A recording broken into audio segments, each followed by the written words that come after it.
I pulled into the Costco parking lot and saw my fiancée's car. She was in the passenger seat, laughing with another man. I just took a picture of the license plate and drove off. I pulled into the Costco parking lot a little after 5 in the afternoon, the hour when the sun starts dipping behind the long rows of warehouses and vanishes behind the store's boxy roofline. I came there because I had promised myself that the engagement dinner needed at least some attempt at organization. My fiancée, Marissa, loved the idea of a small celebration before the actual engagement party. I took care of most of the errands, partly because I preferred doing things alone and partly because she always claimed she had mountains of work. So Costco became my mission for the day. I planned to grab the drinks, a few trays of the appetizers she liked, and maybe check the price on the flower arrangements in the corner near the bakery. The lot was packed the way it always was on a weekday evening. I found a spot halfway down the row and parked. When I stepped out of the car, I heard the usual chorus of shopping carts rattling against each other, kids yelling, and the whoosh of the automatic doors opening in the distance. I closed the door and started walking toward the store. Nothing felt suspicious. Nothing felt unusual. It was just another errand.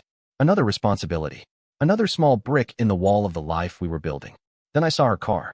Marissa always parked close to the entrance, even if it meant circling the lot twice, so seeing her car tucked deep in the far right corner immediately felt strange. I paused and studied it for a moment. The bumper sticker she made as a joke was still there. The faded parking pass from her old college hung on the mirror, and the dent she refused to fix sat plainly on the front panel. It was definitely hers. At first, I thought she had stopped here on her way home to pick something up, maybe for the engagement dinner, maybe just snacks, because she loved impulse buys. I walked closer, expecting to see her climbing out of the driver's seat or walking toward the store with a cart. Instead, I saw her in the passenger seat of another car entirely. A black sedan was parked 2 spaces away from her car. Its windows were tinted lightly enough for me to see through from the right angle. Marissa sat inside that sedan, not in her car. She faced a man I had never seen before, sitting close enough that their knees nearly touched. The angle of her shoulders, the way her head tilted toward him, the soft expression across her face, all made it clear this was not a casual conversation. She brushed her hair behind her ear in a way she only did when she was nervous or excited. The man leaned closer, saying something that seemed to amuse her because she burst out laughing, covering her mouth in a way she rarely did with me. My stomach tightened. That instant held something quiet yet heavy, like the first seconds before a storm. I did not move. I did not breathe. I stood there, half shielded between a pickup truck and a cart return bin, watching something unfold that felt both unreal and unmistakable. I moved my hand to my pocket slowly and pulled out my phone. I zoomed in on the license plate of the black sedan. The camera focused, caught the numbers clearly, and I took the picture. I didn't say a word. I didn't walk toward them. I didn't tap on the window. I didn't need to. The truth sat there in front of me, simple and unwrapped. I turned around and walked back to my car. My head felt strangely clear, like a burst of cold air had swept through it and pushed everything else aside. I got into the driver's seat, started the engine, and drove out of the lot. My hands stayed steady on the wheel. My breathing stayed slow.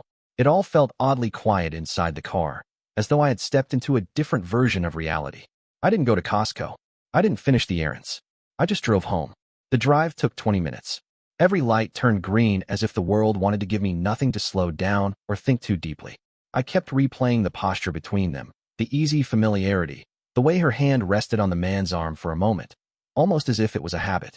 That was the part that bothered me more than anything. It suggested time. It suggested history. It suggested something fully formed behind my back. When I pulled into the driveway, the house looked normal. Nothing seemed disturbed. I unlocked the door and stepped inside. The faint scent of her perfume drifted from the hallway, the one she used only on days she wanted to feel confident. I walked toward the kitchen and froze when I saw her. Marissa was already home. She stood by the stove stirring something in a pot, wearing clothes she had not worn earlier. Her hair was tied back differently. Her keys sat on the counter. Her bag rested on the chair near the dining table. Every part of her appearance created a timeline that did not match what I had seen 30 minutes earlier. She turned around, smiled at me, and asked how the errands went. She behaved like someone who had just come home from work. No sign of a Costco parking lot. No sign of a black sedan. No trace of the man in the car. I walked past her to the sink, washed my hands, and took a slow breath. Marissa chatted casually, mentioning something about a client who annoyed her and commented on an email she needed to send later. Her voice carried no hint of guilt or tension. She acted like she had stepped into the house after a predictable, ordinary day. I listened, trying to detect a hesitation or wobble in her tone. There was nothing. She moved comfortably through the kitchen, stirring the food, checking the oven timer, adjusting the seasoning. It felt like watching a performance delivered by someone who believed the audience had no idea the script was a lie. I glanced at the picture on my phone when she turned around to grab something from the pantry. The license plate glowed on the screen, undeniable and clear. She had been in that car with that man during the exact time she claimed she had been drowning in paperwork at her office. The contradiction felt sharp and unmistakable. I put my phone away and helped set the table. I asked how her day had been, listening closely to every detail. She talked about a stressful afternoon and a demanding coworker. Her story flowed smoothly. The more she spoke, the more obvious it became that she had practiced the structure of her lies long before today. As we sat down to eat, I looked at her across the table. Her face held the calm confidence of someone who thought her world was intact. She laughed at something on the television, reached for her drink, and talked about the engagement dinner like nothing stood out of place. But the picture in my pocket stayed cold and heavy, sitting there like a small, loaded truth waiting for its moment. The storm had started. It was only a matter of time before everything ripped open. The next morning arrived with a kind of muted stillness that felt detached from the night before. I got up before Marissa, partly out of habit, and partly because the sight of her sleeping peacefully beside me made the contradictions in my head tighten. I walked into the kitchen, made coffee, and sat at the table while the house kept its calming early morning silence. The image of the license plate stayed clear in my mind. I wanted certainty before anything else. Emotion came second. Confrontation came much later. Information always came first. I had a friend from college named Byron who worked in auto finance and could look up a vehicle's owner if he had the plate number. He didn't ask questions. He rarely cared about the reason. I sent him the photo without context. Marissa eventually entered the kitchen wrapped in her robe, smiling the way she usually did when mornings went smoothly. She kissed my cheek, poured herself a cup of coffee, and started talking about her schedule. She mentioned meetings, deadlines, and her plan to leave early for a workout later in the evening. Not a single detail clashed with what I already knew was a lie. She delivered every sentence cleanly, as though she had lived a full day at the office rather than a different life in the back seat of another man's car. While she talked, my phone buzzed with a message from Byron. I opened it under the table. The car belonged to a man named Colby Mercer, registered 2 towns away, address included, phone number listed, and payment information attached. All of it felt normal, except for the sense of intrusion that crept up my spine. Now the man had a name. Marissa left for work, giving me a kiss before walking out. I watched through the window as she drove away, confident and unbothered. When she disappeared at the end of the street, I grabbed my keys and stepped outside. I needed the rest of the truth. I needed someone else who shared that truth. I dialed the number Byron included. It rang twice before someone answered. A woman with a tired tone spoke. Her name was Sharon. It took a few seconds for me to introduce myself, because the words came slower than my thoughts. When I said the name Colby, she let out a breath that carried weeks of tension. She sounded wary but receptive. After a moment, she asked what this was about. I told her I had a photograph of a black sedan and that I had seen her husband with someone. I asked if she was sitting down, because I didn't want to drop half of the story without giving her room to process it. She said she already suspected something. The hollow tone in her voice told me she had lived in suspicion for days, or maybe longer. I asked if she could meet me in a public place. She agreed. We chose a coffee shop near the center of town, an open space with large windows and plenty of people around. I didn't want anything about this meeting to escalate. I didn't want it to turn into a fight. I wanted clarity. That was all. Before leaving for the meeting, I checked Marissa's location. She had installed an app on both our phones months ago to coordinate schedules. She forgot it existed. Her phone was currently nowhere near her office. It sat downtown beside a small cafe she used to visit with old coworkers. The detail wasn't enough to accuse her of anything yet, but it planted another crack in the wall she pretended was smooth. I arrived at the coffee shop first. Sharon showed up 10 minutes later, looking exhausted and pulled tight, her hair slightly disheveled and her posture tense. She sat across from me without hesitation. I pulled up the photo and slid the phone toward her. She stared at the screen for several seconds before shifting her gaze to the window. She confirmed that it was her husband. She also confirmed something else. Colby had told her he had been working late for several weeks. She said he had been leaving the house earlier than usual too, sometimes before sunrise. She noticed the change in his voice when she asked direct questions, and she knew something was off, but never had proof. I told her what I saw at Costco. I didn't dramatize it. I didn't soften it. I explained the seating, the body language, the familiarity. She listened quietly, nodding at each detail. When she spoke again, her voice carried a firm steadiness. She said she wanted the truth as much as I did, and she asked if I would share the timeline of everything I remembered. I did. She matched my information with her own. That was when the first twist dropped. She said she had access to a shared family location history through a tablet at home. She hadn't checked it yet because she feared what she might find. She pulled out her phone and logged in. When the screen loaded, she tilted it toward me. There it was. A series of repeated locations marked on the map over the last month. Same place. Same pattern. A short-stay hotel 15 minutes from Costco. The timestamps matched several evenings when Marissa claimed she had been overwhelmed at work. Sharon scrolled down further. The same location popped up again 2 days before the Costco incident. Something cold settled under my ribs. The behavior wasn't a one-time mistake or a sudden lapse. It was a pattern, structured and deliberate.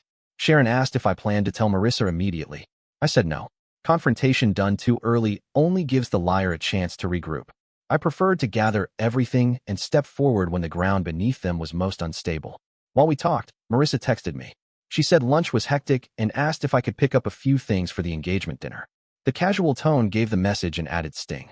She had been in a hotel with another man 2 days earlier and sat in his car the day before, and now she wanted me to buy decorations and snacks.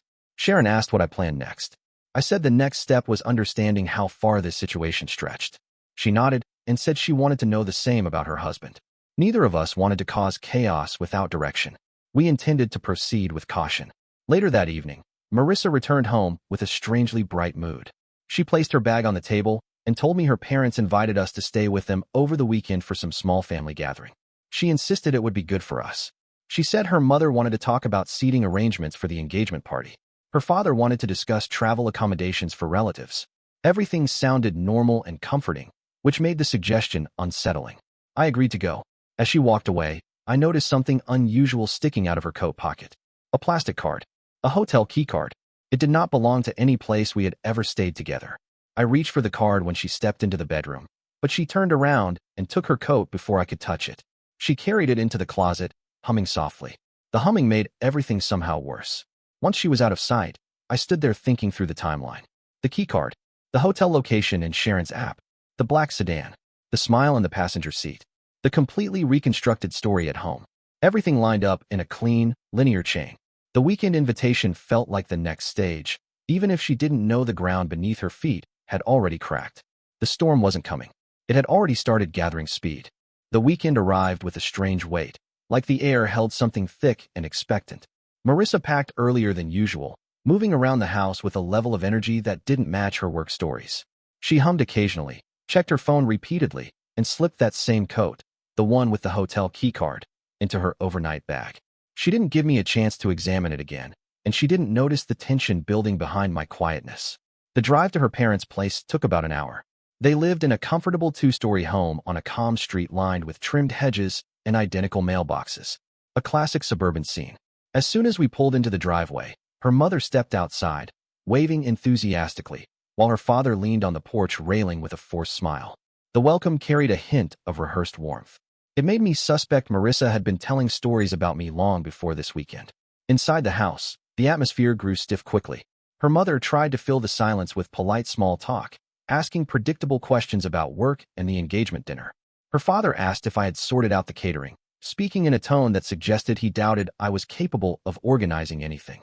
Their eyes kept flicking toward Marissa as if checking her reactions. During lunch, the strangeness sharpened. Marissa's mother mentioned a conversation Marissa allegedly had with her about my habits, describing me as someone who struggled with trust and overthought small issues. She said it lightly, as though sharing an amusing anecdote. Marissa smiled without looking directly at me. I realized she had built a buffer for herself, preparing her parents to view me as the unreasonable one if things escalated later. That realization remained only a background tension until something else happened, something sharp enough to tilt the entire weekend off balance. The doorbell rang. Marissa's mother opened the door, and the last person I expected stepped inside. The man from the car. Colby walked into the living room holding a bottle of wine, wearing a jacket that looked deliberately chosen. He smiled at everyone except me, offering greetings with a casual familiarity that suggested he had been invited long before today. He introduced himself as a friend from Marissa's old job, saying they had reconnected recently and that he lived in the area. Her father welcomed him in with more enthusiasm than he had shown toward me. Marissa's expression tightened for a split second before she forced it back into composure. She didn't look startled. She looked irritated, as if the timing of his arrival wasn't what she had planned. I stayed silent, watching, cataloging every reaction. Her mother poured him a glass of wine, and the two of them chatted like they had met him before. That detail bothered me. If they knew him already, it meant Marissa had been weaving this relationship deeper into her life than I realized. I studied her while she spoke to her parents, noticing how her voice changed when she acknowledged Colby's comments, softer and almost restrained. After lunch, her father suggested we all sit outside in the backyard. The weather was pleasant enough for it. The four of us stepped out onto the patio while her mother prepared dessert inside. Colby followed and stood beside Marissa, a bit too close, in a way that made her stiffen before she stepped aside subtly. I noticed every inch of it. I excused myself after a few minutes, claiming I needed fresh air. Nobody argued. I walked toward the side of the house, slipping away from the patio and around the neighbor's fence line. The hedges created a wall tall enough to hide behind, but thin enough to let me hear everything. That was when I heard them. Marissa and Colby had stepped away from the patio and moved to the far side of the house near the decorative maple tree. Their voices carried clearly in the open space. They weren't whispering. They weren't cautious. They spoke with an ease that only people with long, consistent secrets could manage. I stayed behind the hedge, not moving, letting the moment unfold in front of me. Marissa told him their timeline needed to stay tight. She said she would handle everything after the engagement dinner because ending things earlier might create questions among family and friends. She explained that people had already bought gifts and booked hotel rooms for the event, and she didn't want to deal with the embarrassment of canceling too soon. She insisted she needed more time to separate cleanly without losing everything that made the engagement socially useful. Colby pushed back, asking when she intended to tell her parents. She said she needed to figure out how much support she could secure before shifting her life entirely. She didn't want to jump without knowing where she would land financially. The frankness in her tone struck me harder than the betrayal itself. The relationship wasn't built on affection. It was built on convenience, image, and positioning. As they talked, another car pulled into the driveway. Sharon stepped out. She slammed the door behind her and walked with the determined pace of someone who had already decided what she was willing to burn. I didn't move from behind the hedge. I didn't need to. The moment belonged entirely to her. She marched across the yard and stopped a few feet from them. Marissa froze. Colby tried to step forward, but she raised a hand and shut him down. She didn't shout. She didn't resort to theatrics. She simply told him she had tracked his location again and that she wanted both of them to understand exactly how deep their decisions had cut into her life. Her calmness broke the atmosphere in a way shouting never could have. Marissa looked at the ground. Colby looked at the fence. Neither of them had anything to say. Her parents noticed the commotion and stepped outside. The scene quickly expanded. Voices layered over each other. Accusations formed. Defenses crumbled. Lines were drawn so quickly that everyone ended up on opposite sides without realizing when the shifting began. Marissa accused Sharon of dramatizing everything. Sharon laid out the timeline with cold precision. Her father turned to Marissa, demanding explanations. Her mother tried to smooth everything over, insisting misunderstandings were possible. Someone tried to blame me. Marissa's father shot me a look that carried suspicion. Her mother suggested quietly that I might have influenced Sharon's sudden arrival. The implication hung in the air long enough for Marissa to latch onto it, claiming I had been acting strangely, implying I was obsessed with her whereabouts, and saying I overreacted to small concerns. All of it came out smoothly, like she had rehearsed it. I let them talk. I didn't defend myself. I didn't interrupt. I didn't need to. I had more information than any of them knew. When the shouting grew too loud, I stepped back toward the house, walked inside, grabbed my bag, and left through the front door. Marissa called after me, but I didn't respond. There was nothing left to say that needed to happen in front of them. The weekend wasn't supposed to end like this, but it revealed exactly what needed to be exposed. Something new had started forming in me as I walked to the car. Sharp, organized, patient. The final stage would not be loud. It would be deliberate. I drove away from Marissa's parents' house without turning back. The neighborhood slipped behind me, quiet and tidy, as though it had nothing to do with the implosion happening inside one of its spotless homes. The steering wheel felt steady beneath my hands. My thoughts finally aligned in a straight row, no longer tangled in questions. I had seen enough. I had heard enough. Now I only needed to finish what the weekend had already begun. I reached home, dropped my bag near the door, and sat down at the dining table. The silence inside the house felt different this time. Not empty, not sad, just truthful. Every lie she had fed into this space now echoed back with its own clarity. I opened my phone and began organizing everything I had gathered. The Costco photo, the plate number, Byron's vehicle lookup, Sharon's shared location logs, the hotel pattern, the overheard conversation by the maple tree, Marissa's timeline inconsistencies, the keycard. The evidence formed a clean path from beginning to end. No missing links. No loose ends. No room for her to twist the story or redirect blame. I compiled everything into a single folder on my laptop and wrote a straightforward summary with dates, locations, and context. The next step required care. I didn't want a chaotic explosion. I wanted structure. I wanted an outcome that left no cracks for her to crawl back through. Before sending anything, I reached out to Sharon one last time. I told her what I had overheard at the house. I told her about the weekend's argument and how Marissa's parents had tried to shift blame onto me. Sharon sighed, exhausted but composed. She said she would file for legal separation in the morning. She had already prepared the documents. She only needed confirmation before signing them. Then she asked a question I knew was coming. She asked if I planned to confront Marissa face to face. I said no. Confrontations only satisfy emotion. Evidence delivers consequences. She understood immediately. While we talked, I heard footsteps outside. 2 minutes later, Marissa opened the door and stepped inside. She looked irritated and breathless, carrying the same coat she had guarded all weekend. She demanded to know why I left the gathering so abruptly. She paced the room as she spoke, her voice rising and falling in practiced waves. She threw out explanations, shifting blame quickly, trying to fill the air before I had the chance to speak. She said Sharon had overreacted. She claimed the conversation near the maple tree had been twisted. She insisted her father was stressed and that everything simply escalated. I waited until she finished. Then I asked where she had been earlier that afternoon between lunch and Colby's arrival. She stumbled over her answer, changing the time twice, then mentioning a store she never visited. I asked about the keycard. Her reaction answered the question before her mouth did.